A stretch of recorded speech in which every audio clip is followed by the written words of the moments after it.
కృత్రిమ మేధస్సు అంటే ఆర్టిఫిషియల్ ఇంటెలిజెన్స్. ఇది ఇక భవిష్యత్తు కాదు, ఇది ఇప్పటికే మన జీవితాల్లోకి ప్రవేశించింది. హాస్పిటల్స్ నుంచి స్కూల్స్ వరకు, ఫ్యాక్టరీల నుంచి అంతరిక్షం వరకు ఏఐ మన ప్రపంచాన్ని మెల్లగా కాని శక్తివంతంగా మార్చేస్తోంది. కాని ఏఐ ఎంతవరకు మార్పు తీసుకురాబోతోంది? మానవ జీవితంపై దాని ప్రభావమేంటి? ఈ వీడియోలో ఏఐ ప్రపంచాన్ని ఎలా మార్చబోతోందో పూర్తిగా తెలుసుకుందాం.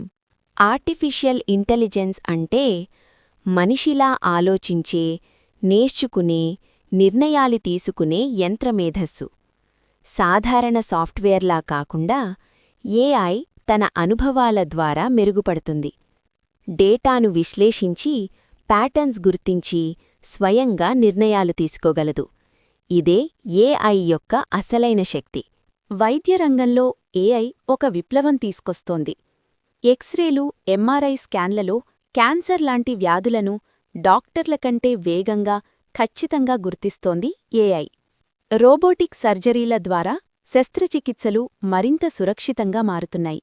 భవిష్యత్తులో ఏఐ మన ఆరోగ్యాన్ని ముందుగానే అంచనా వేసి రోగాలు రావడానికి ముందే హెచ్చరిస్తుంది. ఇకపై ప్రతి విద్యార్థికి ఒకే పాఠ్యవిధానం ఉండదు. ఏఐ ట్యూటర్లు ప్రతి స్టూడెంట్ యొక్క సామర్థ్యాన్ని బట్టి బోధన విధానాన్ని మార్చుకుంటాయి. నెమ్మదిగా నేర్చుకునే విద్యార్థికి నెమ్మదిగా, వేగంగా నేర్చుకునే విద్యార్థికి వేగంగా.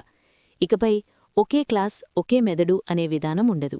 ఫ్యాక్టరీల్లో ఏఐ ఆధారిత రోబోలు 24 గంటలు అలసట లేకుండా పనిచేస్తున్నాయి. డెలివరీ వాహనాలు, గోదాములు, వ్యవసాయం అన్ని రంగాల్లో ఆటోమేషన్ పెరుగుతోంది. కొన్ని ఉద్యోగాలు పోవచ్చు, కాని కొత్త ఉద్యోగాలు కూడా పుడతాయి. మారేది ఉద్యోగాలు కాదు, మారేది మన పనిచేసే విధానం. ఏఐ ఇప్పుడు చిత్రాలు వేస్తోంది, సంగీతం సృష్టిస్తోంది, కథలు రాస్తోంది, సినిమాలు కూడా తయారు చేస్తోంది. భవిష్యత్తులో ఒక ఐడియా చెప్పగానే ఏఐ మొత్తం సినిమా తయారు చేయగలదు. మనిషి ప్లస్ ఏఐ కలిసి సృజనాత్మకతను కొత్త స్థాయికి తీసుకెళ్తాయి. ఏఐ సాయంతో శాస్త్రవేత్తలు కొత్త గ్రహాలను గుర్తిస్తున్నారు. మార్స్పై తిరిగే రోవర్లు ఏఐ ఆధారంగానే నిర్ణయాలు తీసుకుంటున్నాయి. మనిషి వెళ్లలేని ప్రాంతాల్లో ఏఐ మన కళ్ళు, చేతులుగా పనిచేస్తుంది. ఏఐ శక్తి పెరిగే కొద్దీ ప్రమాదాలు కూడా పెరుగుతున్నాయి. Fake news, deep fakes, cyber దాడులు ఏఐని తప్పుగా వాడితే ప్రమాదమే. అత్యంత ముఖ్యమైన ప్రశ్న, ఏఐకి ఎంతవరకు స్వేచ్ఛ ఇవ్వాలి?